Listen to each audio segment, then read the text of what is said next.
जनता एक्सप्रेसच्या लाईव्हच्या माध्यमातून मित्रांनो, मी श्रीयश नलवडे पुन्हा एकदा आपलं स्वागत करतो। नगर रोड वरून जाताना अचानक मी थांबलो। का थांबलो तर हा बोर्ड वाचला, संघर्ष योद्धा मनोज जरांगे पाटील व मराठा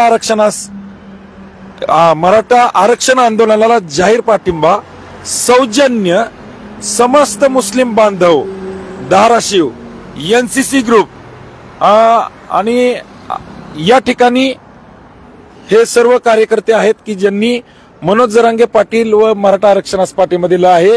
एवढंच नव्हे तर या ठिकाणी आपण पाहू शकता हजारोंच्या बॉटल्स आहेत, पाण्याच्या बॉटल आहेत, काही छोट्या आहेत, मोठ्या आहेत।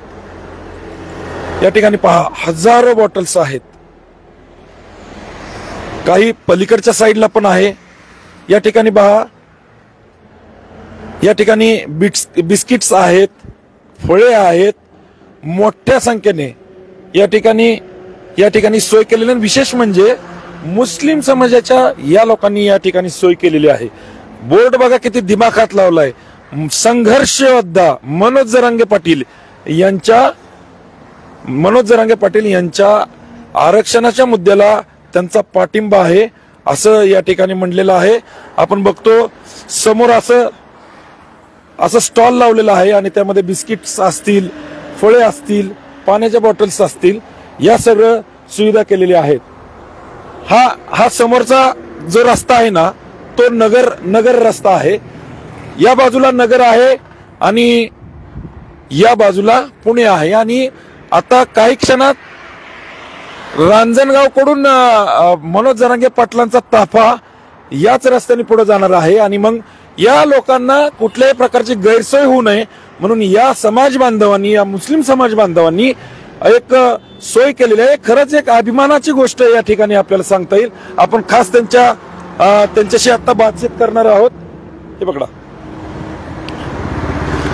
तर हे सर्व एनसीसी ग्रुप, बरोबर, हे सर्व एनसीसी ग्रुप आहेत जे धाराशिवचे आहेत, परंतु काही व्यवसाय निमित्त या ठिकाणी स्थायिक झालेले आहेत आणि जो फौजफाटा येणार आहे तो नगर भागातून म्हणजे मराठवाडा भागातून जास्त प्रमाणात येणार आहे आणि हे स्वतः त्या भागातले असल्यामुळे त्यांना एक अभिमान वाटतो की आपल्याला त्या बांधवांना गैरसोय नाही।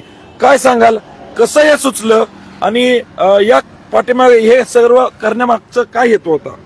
सर्वप्रथम या मनोज जरांगे पाटलांचा जे स्वभाव बघितला, निस्वार्थी बघितलं त्यांना आणि खरंच ते मराठा समाजासाठी एक असे योद्धा आहे ना, ह्याच्या आधी कधी असे योद्धा भेटले न पुढं कधी भेटणार आहे।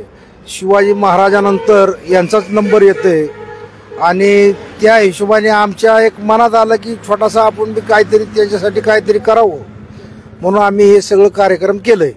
एक गोष्ट अधोरेखित करा मित्रांनो, लाईव्ह चालू आहे।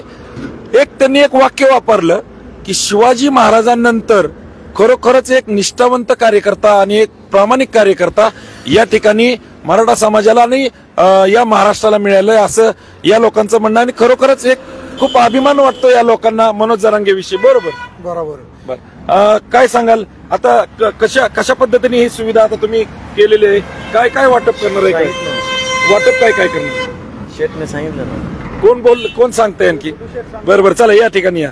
कसं आहे, कॅमेरा समोर थोडस याला ग्रामीण भागातील लोकांना थोडस हे होतं, हरकत नाही। मला सांगा कशा पद्धतीने तुम्ही आता ही पूर्ण नियोजन आमचे भाऊबंधू समजे पूर्ण 2 दिवसापासून तयारी चालू आहे यांची की जसं की मनोज जरांगे पाटील साहेबांचा ताफा इथून निघणार होता, हे कळल्यानंतर आम्ही सर्व लोकांनी समजा आणि इथून जाणार, आम्ही भेटणार, त्यांना शुभेच्छा देणार या कामासाठी पूर्ण जनतेला बी, आणि आम्हाला विश्वास आहे की काम ती नक्की करून येणार।